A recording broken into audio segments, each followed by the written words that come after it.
طيب إزاي نتعلم المونتاج في 2026؟ طيب أول حاجة خلّيني أكلمك فيها بشكل سريع وهي فكرة السبب اللي بيخلّيني عايز أتعلم مونتاج بمعنى أصح.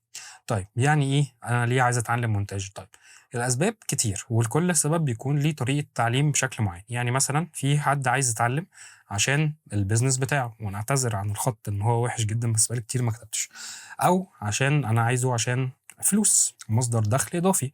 أو اللي أنا عايز مهارة جديدة في شغلي، أو الحاجة الرابعة وهي فكرة shift career اللي أنا عايز أغيّر الcareer بتاعي وده مش عيب، أو الحاجة الأخيرة اللي أنا يكون عندي قيمة أنا باعملها في حياتي، لو أنا مثلًا ما عنديش حاجة معيّنة أنا باعملها في حياتي أو مثلًا ما باشتغلش شغلانة معيّنة، فبكل بساطة دي الأسباب اللي إحنا بنبُص عليها إحنا ليه عايزين نتعلم الmontage بشكل مبسّط. طيب أنت هتقول لي ليه يا عم كل ده؟ وفي الآخر هتروح تقفل الفيديو ومش هتسمع الكلام اللي أنا هاقوله، بس أنا عايزك تسمعني شوية. ليه باسألك السؤال ده أو ليه باقول لك لازم تسأل نفسك السؤال ده؟ عشان في كل طريق إحنا بنمشيه في حياتنا بييجي علينا وقت إحنا دايمًا بنكون تايهين، فلازم نسأل نفسنا هو إحنا وصلنا هنا ليه؟ فبكل بساطة عشان ما تتوهش التوهان ده في المستقبل، خصوصًا لو أنت اتطورت في المجال ده واتعلمت معاه حاجات تانية، لازم تسأل نفسك هو أنا هنا ليه؟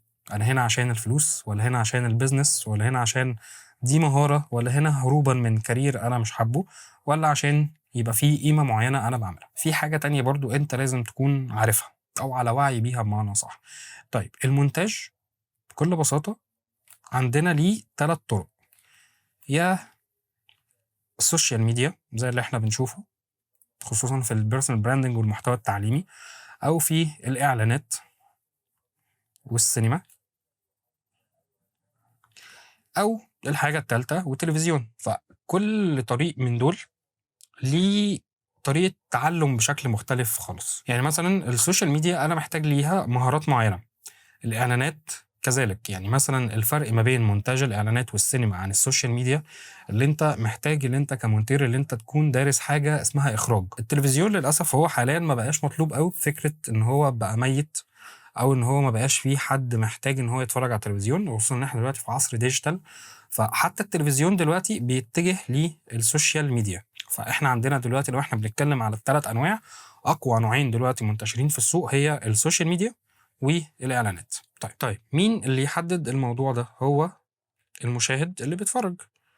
يسأل نفسه أنا والله عايز أخش في إيه؟ أنا عايز أخش في السينما والّا عايز أخش في السوشيال ميديا والّا عايز أروح التلفزيون وأبقى مثلًا حياتي هناك مستقرة بشكل بسيط. فأنت اللي هتحدد النقطة دي بالذات، أنت عايز تروح لفين في المونتاج، وفي نفس الوقت إيه اللي خلّاك عايز تتعلم مونتاج. لازم دول أول حاجتين تجاوب عليهم قبل ما تتعلم حتى أي حاجة، مش شرط مونتاج بس، ممكن مونتاج، ممكن تصوير، ممكن تصميم، ممكن أي مهارة تيجي على دماغك. طيب أنا دوري هنا إيه؟ أنا بكل بساطة هاقول لك على الأساسيات اللي هتساعدك في ال3 أنواع اللي إحنا اتكلمنا عليهم، ماشي؟ فنبدأ بقى سريعًا. أول حاجة لازم تفرّق ما بين كل الفيديوهات اللي أنت بتشوفها على السوشيال ميديا، بمعنى الفيديوهات اللي أنت بتشوفها على السوشيال ميديا داخل فيها 3 عناصر مش عنصر واحد بس للأسف. أولهم المونتاج، ثانيهم الmotion graphic وده هاقول لك عليه إيه هو أصلًا الmotion graphic لو أنت ما عندكش معلومة، والحاجة التالتة وهي تصميم. أي مونتير شاطر دلوقتي هو محتاج إن هو يكون متعلم ال3 حاجات دول. طيب هل أنا في البداية محتاج أتعلم ال3؟ لأ، أنت محتاج اللي أنت تتقن مهارة واحدة من ال3 دول.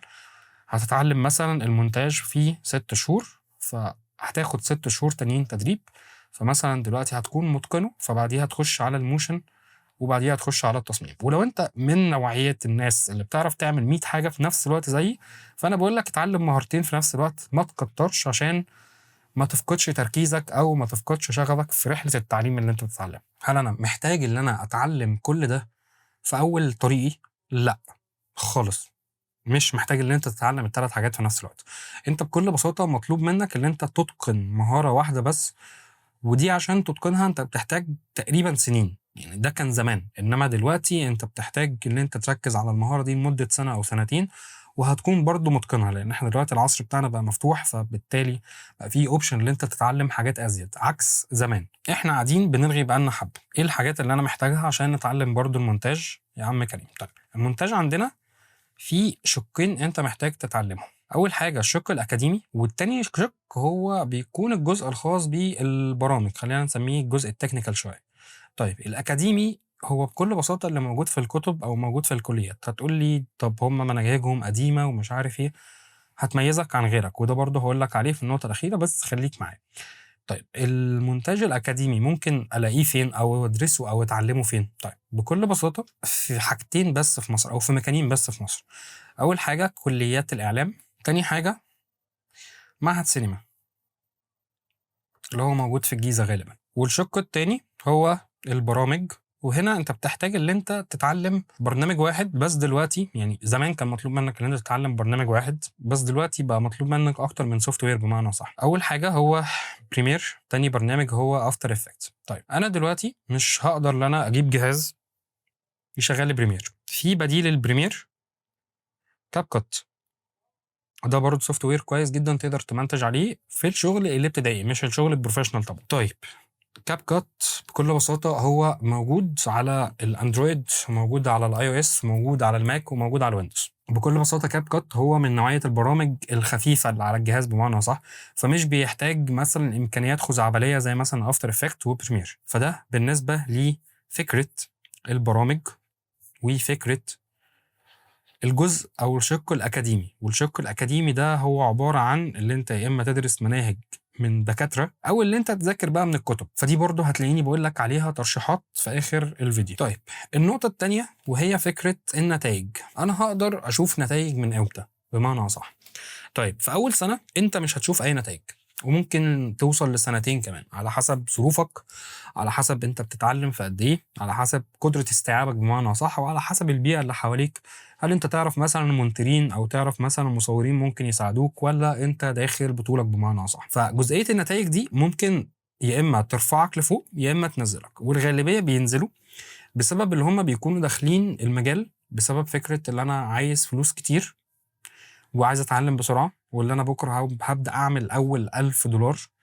الكلام ده كله للأسف هو مش صح، واشتغالة ونصبايا أيًا كان مين السبب فيها. فالموضوع دلوقتي أنت بتاخد من 3 ل6 شهور عشان تتعلم المهارة، فأنت مدة ممكن تكون طويلة شويتين إلى حدٍ ما، بس في نفس الوقت أنت مش مُطلب منك اللي أنت تطلّع أي نتايج، بالعكس أنت ممكن تقعد أصلًا 6 شهور ويمكن توصل ل9 أو 12 شهر كمان عشان بس تعرف تتعلم برنامج واحد. طيب هل ده في العصر الحالي صح؟ هو لأ، هو مش صح خالص، بالعكس أنت ممكن أصلًا تتعلم الsoftware كله في شهر واحد، بس الفكرة كلها إحنا بنتكلم على جزئية النتايج. هل أنا لازم أشوف نتايج من أول يوم، من أول شهر، من أول سنة؟ بالعكس، طالما أنت بتتدرب مع نفسك فأنت مش مطالب منك اللي أنت تشوف أي نتايج خالص، بالعكس ما حدش طلب منك أي حاجة. النتايج دي تبدأ تشوفها بعد أول سنة لما أنت تنزل تشتغل في شركة وتنزل تشوف نفسك على أرض الواقع. هل أنا بدأت أعمل حاجة مفيدة، أبدأ أطلّع فيديوهات يدّفع لي عليها فلوس والّا لأ؟ فالنقطة دي بكل بساطة أنت بس اللي تقدر تتحكم فيها، لإن النقطة دي ممكن تخلّيك تكمّل في المجال وتوصل لحتّة كويسة جدًا، أو اللي هو تقول فاكس أنا مش هاتعلّم، وتُحبط وتكتئب وتقول أنا مش نافع في المهنة دي، وأنت ييجي منّك، فما حدّش عارف. فبكل بساطة ادّي لنفسك سَنة، ما تحكمش فيها على نفسك، بعد السَنة نبقى نشوف إحنا وصلنا لفين، ونبدأ نشوف إحنا الدنيا بتاعتنا وصلت لفين بمعنى أصح.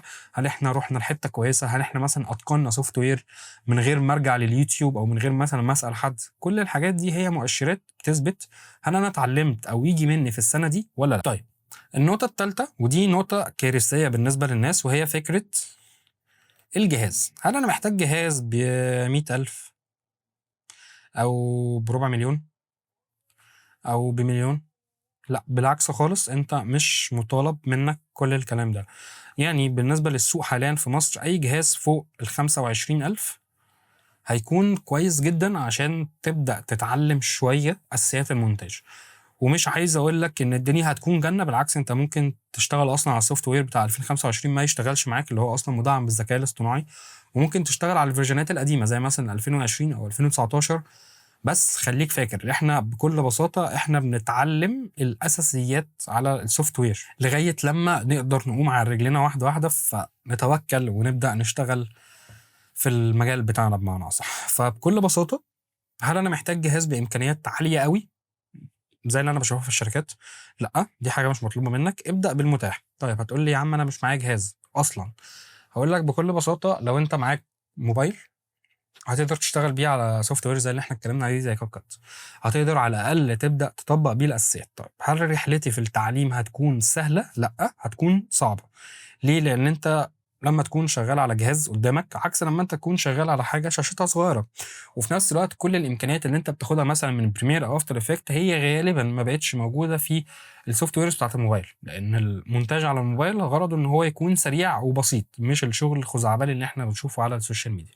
فده بالنسبة لنقطة الجهاز، عشان في ناس كتير سألتني عليها واللي أنا لازم يكون معايا جهاز من Apple ب300 و400 ألف جنيه، لأ، الكلام ده مش صح خالص. نيجي للنقطة الرابعة، وهي اللي أنت ما فدتناش برضه بأي حاجة لغاية دلوقتي. طيب خُدها معايا واحدة، واحدة. دي شوية قنوات على اليوتيوب هي هتساعدك اللي أنت تفهم الأساسيات. طيب بالنسبة للمحتوى العربي، وده شخص أنا اتعلمت منه، وهي قناة مصطفى مكرم، وهاسيب لكم الصورة بتاعتها على الشاشة هنا. بالنسبة للمحتوى الأجنبي وده اللي أنا بافضّله أكتر، بس ده اتفرّج عليه في حالة إن أنت مثلًا بتعرف شوية في الإنجليزي بمعنى أصح. طيب لو أنت ميح وأبيض عادي في subtitles في اليوتيوب دلوقتي تخلّيك تقدر تفهم الفيديو ده هو عايز إيه، وبرضه الchannels الإنجليزي هتلاقيني برضه سايبها لك في الشاشة هنا عشان برضه تساعدك اللي أنت تفهم الأساسيات. النقطة الخامسة وهي نقطة إحنا اتكلمنا فيها في النقطة الأولانية وهي الشِق الأكاديمي في المونتاج. طيب هل يعني هتقول لي بكل بساطة هو أنا هربان من الجامعة وما باذاكرش أو اتخرّجت بالعافية أو أيًا كان اللي أنت عملته عشان برضه أروح أذاكر كُتب تاني في المونتاج؟ آه، بكل بساطة. ليه؟ لإن بكل بساطة يعني أنت عندك غالبية الeditors اللي أنا شُفتهم على مدار 8 سنين هو كُلّه بيرزّع. الغالبية مش فاهمة هو ده بيتحط هنا ليه، الفيديو ده ليه الtransition دي بالشكل الفلاني، ليه الcut هنا بالشكل الفلاني، ليه الفيديو أصلًا طالع بالشكل ده. لو الclient فاهم شوية وراح يتكلم معاه هو مش هيعرف يرد عليه. فدي هتساعدك في إيه، الشِق الأكاديمي بمعنى أصح. مش باقول لك روح ادرس في إعلام وروح ادرس في معهد سينما، بالعكس أنت ممكن تاخد الكُتب بتاعتهم وتقعد أنت تذاكرها مع نفسك أو تشوف حتى الكُتب اللي أنا برضه ممكن أشاركها معاك على الشاشة هنا، وتبدأ حتى لو هتقرا منها صفحة كل يوم. بكل بساطة حتى لو أنت بتخصص لنفسك ساعتين 3 خُد ساعة بس للشِق الأكاديمي، بس خلّي الشِق الأكبر للجزء الtechnical. يعني مثلًا لو أنا باتعلم 3 ساعات في اليوم، خلّيها بكل بساطة ساعة أكاديمي وساعتين مثلًا للشِق التاني اللي هو بتاع البرامج نفسها أو فكرة إن أنا أتعلم الأساسيات. فهل الشِق الأكاديمي هيميّزك؟ آه، هيميّزك، هيخلّيك فاهم، هيخلّيك لمّا أنت تنزل في شركة عارف تتكلم، عارف تشرح فكرتك، عارف توصّل بمعنى أصح، لإن ده غالبية الناس ما بتعرفش تعمله، خصوصًا إن الناس دخلت في المجال من غير ما تفهم المجال ده هو بيقول إيه بمعنى أصح. دخلت عشان حاجة واحدة إحنا اتكلمنا فيها في الأول وهي برضه مش عيب، وهي فكرة إن أنا عايز أعمل فلوس كتير من مجال أنا قاعد فيه على اللاب وخلاص، ودي برضه صورة غلط عن المجال بتاعنا. الشِق الأكاديمي هيميّزك بنسبة كبيرة جدًا وهيخلّيك متشاف.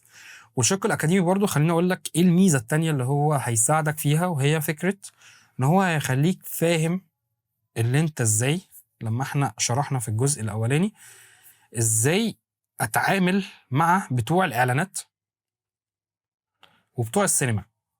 لإن بكل بساطة الناس دي بتكون دارسة من دكاترة ومن مُخرجين ومن كُتب، فأنت لمّا تقرا الكُتب بتاعتهم أو تفهم الناس دي هي بتفكّر إزاي أو بتشوف الproduction أصلًا إزاي، فبكل بساطة أنت هتبقى عارف تتعامل معاهم، فهتبقى كسبان point عن الشخص اللي جاي هو بس فتح اللاب واتعلم من أي channel يوتيوب وخلاص. فده برضه ميزة تانية هتميّزك عن فكرة الشِق الأكاديمي اللي ما حدش حاليًا بقى بيتعلمه. فدي بكل بساطة ودي برضه هتكون وجهة نظري في الموضوع ده بالذات. هنيجي في النقطة السادسة أو في النصيحة السادسة بمعنى أصح، وهي فكرة الاستمرارية، ودي للأسف مش موجودة عند الناس كلها، ومش في المجال ده بس، هي في مجالات كتير.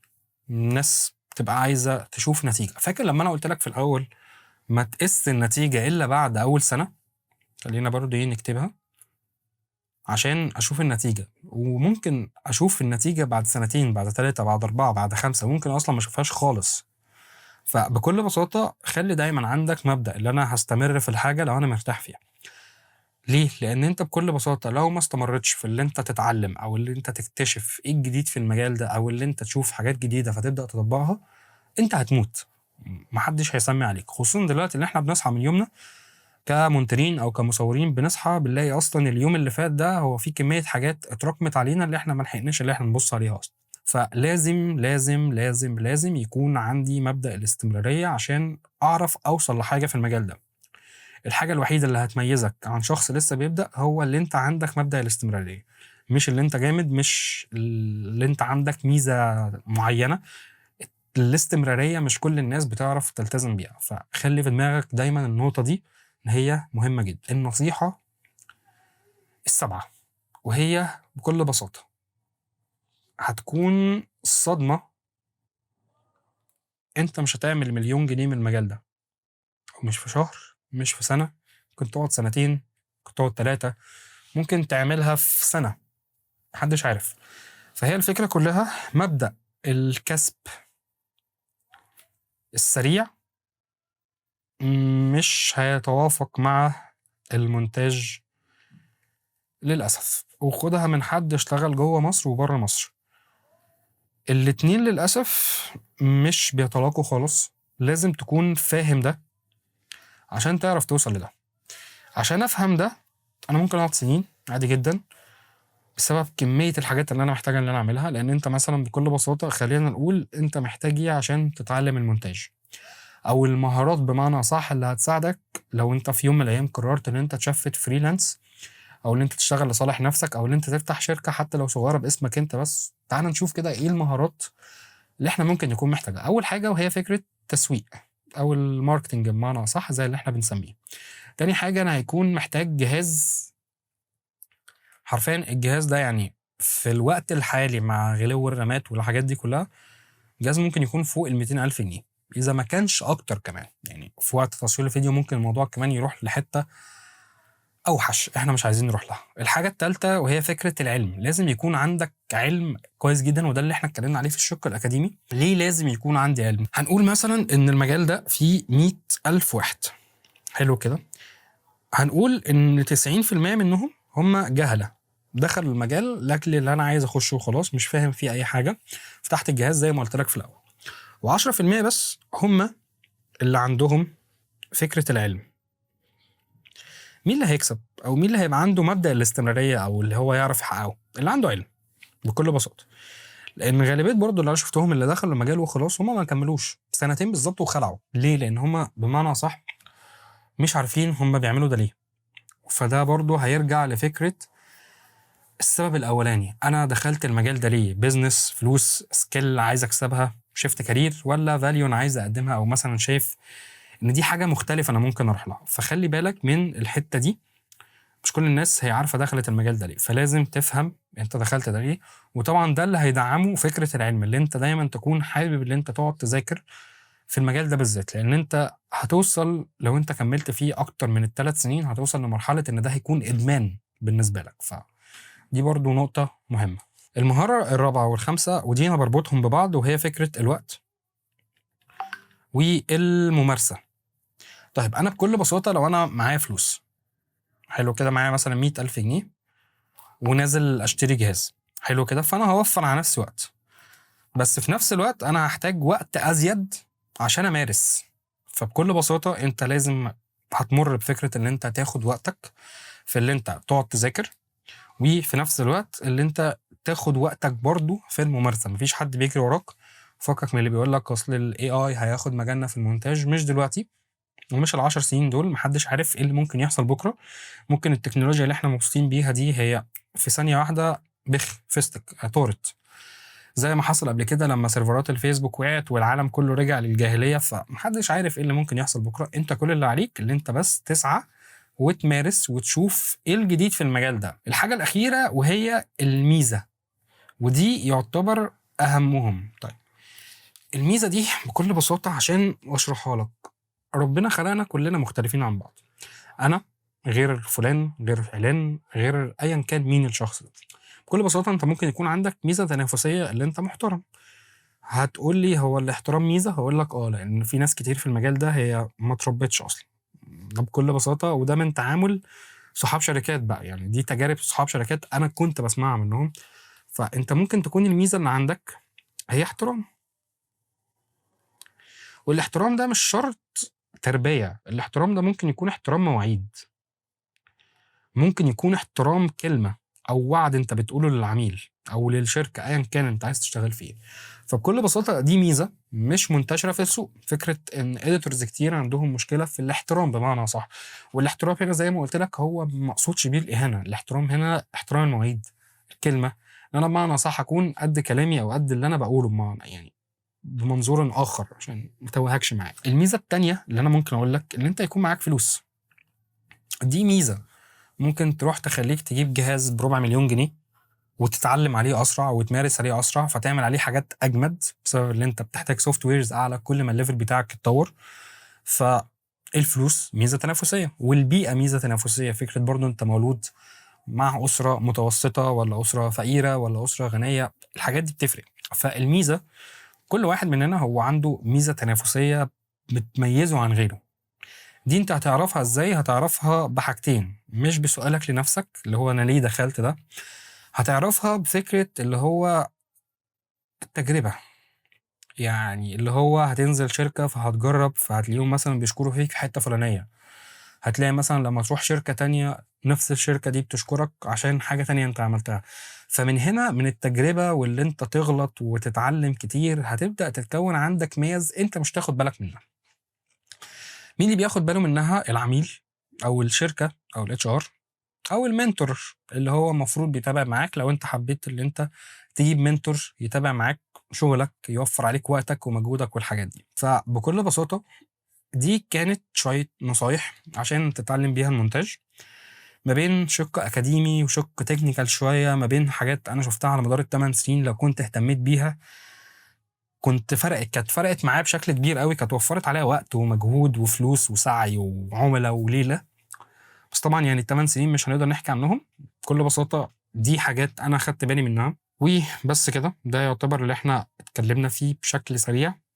أتمنى إن هو ما يكونش فيديو طويل، بس دي حاجات هتساعدك اللي أنت توفّر على نفسك في الوقت والمجهود، عشان مثلًا أنا اتعلمت مونتاج في 3 سنين، فالموضوع بالنسبة لي أخد وقت كبير جدًا، بسبب طبعًا إن أنا كنت باتعلمه في 2017، فالموضوع طبعًا ما كانش منتشر بنفس الشكل اللي حاليًا منتشر بيه. ولو في حاجة واحدة أنا هانصحك بيها، وهي فكرة حاول ما تعرّضش نفسك للتشتت التعليمي، ودي عشان تتجنبها حاول تتابع أحسن 5 في مجالك. بكل بساطة هتقول لي ليه؟ لإن هاقول لك بكل بساطة الموضوع ليه علاقة بفكرة أنت بتتعلم من مين، أو أنت عايز تبقى زي مين بمعنى أصح في المجال ده. هل مثلًا أنا عايز أبقى زي الناس بتاعة السوشيال ميديا والّا عايز أبقى زي الناس بتاعة السينما؟ يعني مثلًا لو أنت عايز تتعلم المونتاج بتاع التلفزيون، بكل بساطة ما تروحش تتابع الناس بتاعة السينما، أو ما تروحش تتابع الناس بتاعة السوشيال ميديا، لإن السوشيال ميديا اللي بيتطبّق فيها ما ينفعش يتطبّق على التلفزيون اللايف اللي إحنا بنشوفه بمعنى أصح. فبكل بساطة عشان ما تتعرّضش للمشكلة اللي أنا اتعرّضت لها في فترةٍ ما، اللي أنا كنت مشتت في اللي أنا باتعلم أو مش عارف ده بيعمل إيه، ده بيعمل حاجة وده بيعمل حاجة، فأنا كنت واقف في النُص ما بينهم حرفيًا، مش عارف مين الصح ومين الغلط. بالعكس أنت خُد أحسن 5 موجودين على السوشيال ميديا وتابعهم، ولو قدرت تبني معاهم تواصل أو connection برضه هتبقى حاجة حلوة ليك. وبس كده، أنا يعتبر الفيديو كده خلص. كل اللي أنا باقوله لك ده كان من طريق أنا مرّيت بيه في خلال ال8 سنين. وخلّي بالك من حاجة، فكرة إن أنت لمّا تتعلم مهارة زي الmontage أو الmotion أو التصميم، مش هتخلّيك تعمل $1000 في شهر أو في شهرين أو في 3. بالعكس الموضوع ده بياخد وقت شوية، بياخد مجهود، وافتكر إن أنت كل ما تسعى كل ما هتلاقي نتيجة للي أنت بتعمله بمعنى أصح. فشكرًا على المشاهدة، ولو أنت وصلت لغاية هنا لو حبيت إن أنت تشيّر الفيديو مع حد عايز يتعلم مونتاج شوية support وإحنا كده زي الفل. ولو احتجت تسأل على أي حاجة سيب لي comment وهاحاول أرُد عليك في أقرب وقت ممكن، يعني إن شاء الله.